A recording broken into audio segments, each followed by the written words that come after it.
আসসালামু আলাইকুম রহমতুল্লাহ। সবাই কেমন আছেন? তো আশা করি ভালো আছেন। তো আপনাদেরকে স্বাগতম আর একবার আপনাদেরই পছন্দের চ্যানেলে। আজকে নতুন একটি ঘরোয়া টিপস আমি আপনাদের মাঝে শেয়ার করব।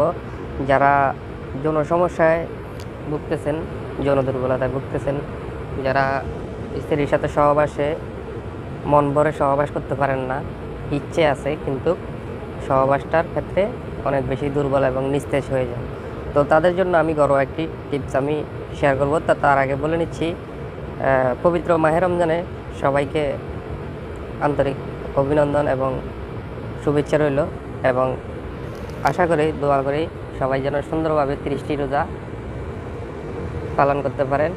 আমাদের সকল মুসলিম ভাইদের প্রতি আমার শুভেচ্ছা রইল, এবং আশা করব সবাই পবিত্র মাহে রমজানগুলো 30টা রোজা সঠিকভাবে, সঠিক নিয়মে, ইসলামের দৃষ্টিতে, ইসলামের নিয়মে আপনারা সবাই 30টি রোজা পালন করবেন এবং 5 ওয়াক্ত নামাজ অবশ্যই পালন করবেন।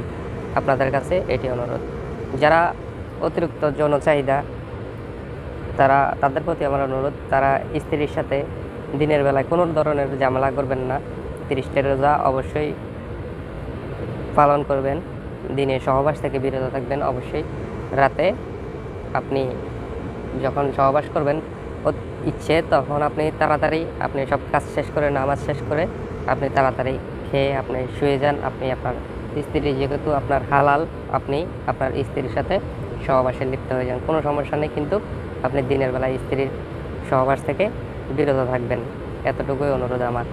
তো বন্ধুরা, আপনারা যারা রাতে রমজান মাসে রাতে ইফতারের পরে আপনারা স্ত্রীর সাথে সহবাস করতে চান, তো আপনারা যদি সারাদিন রোজা রেখে থাকেন, আপনাদের কাছে যদি কোনো ধরনের ক্লান্ত বোধ মনে হয়, তো আপনারা কি করবেন, ইফতারের পরে আমি একটি টিপস দিচ্ছি। এই টিপসটা আপনারা ইফতারের পর আপনারা এই জিনিসগুলো খেয়ে নেবেন। খেয়ে নেওয়ার পরে আপনারা রাতে যখনই আপনারা মিলন করবেন, তার 1 থেকে 1 ঘন্টা বা 40 মিনিট পূর্বে আপনারা জিনিসগুলো খেয়ে নেবেন। তারপর আপনারা আপনার স্ত্রীর সাথে সহবাসে লিপ্ত হয়ে যান।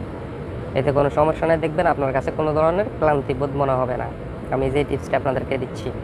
তো আশা করি কাজে আসবে ভিডিওটি। দেখুন, একটি মাত্র খেজুর নেবেন, বেশি কিছু প্রয়োজন নেই, শুধুমাত্র একটি খেজুর নেবেন, সাথে সামান্য কালো জিরা নেবেন, এর সাথে নেবেন অলিভ অয়েল। এই অলিভ অয়েলটা আপনারা অরিজিনাল যেটি খাওয়ার এটি নেবেন, অর্থাৎ জৈতুনের তেল যেটি বলে খাওয়ার, ওইটি আপনারা এখন অ্যাভেলেবেল বাজারে পাওয়া যাবে। যেটি খাওয়ার এটি নেবেন। আমি দেখিয়ে দিচ্ছি, এটি হচ্ছে খাওয়ার। তো আমি বড় একটি বোতল ছিল, তো সেখান থেকে আমি ছোট একটা বোতলে নিয়েছিলাম শুধুমাত্র দেখানোর জন্য। দেখুন, এটি হচ্ছে অলিভ অয়েল। এটি আপনারা তরকারি বানিয়েও খেতে পারেন, আপনারা এমনি 1 চামচ করে খেতে পারেন, কোনো সমস্যা নেই।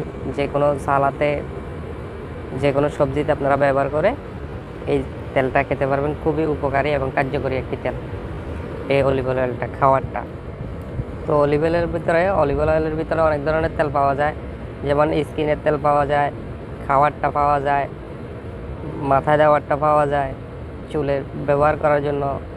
তো আপনারা খাওয়ারগুলা বেছে নেবেন। তো সন্ধ্যাবেলায় কী করবেন, একটি খেজুর, এবং দেখুন আমি দেখিয়ে দিচ্ছি, এই 1 চিমটি পরিমাণ, এই এতটুকু পরিমাণ কালো জিরা নেবেন। খেজুরটা যখন মুখে দিবেন, কালো জিরাটা একসাথে দিয়ে আপনারা চিপিয়ে খেয়ে ফেলবেন। তার সাথে 1 থেকে 1.5 চামচ পরিমাণ এই অলিভ অয়েলটা, এই তেলটা আপনারা খেয়ে নেবেন। জৈতুনের তেলটা 1 চামচ পরিমাণ বা 2 চামচ পরিমাণ আপনারা খেয়ে নেবেন। খেয়ে নেওয়ার পর 1-1.5 ঘন্টা পর আপনারা আপনার স্ত্রীর সাথে সহবাসে লিপ্ত হয়ে যান। দেখবেন আপনার সারাদিনের রমজানের কোনো ক্লান্তি আপনার কাছে মনে হবে না, ইনশাআল্লাহ দেখবেন কাজে আসবে।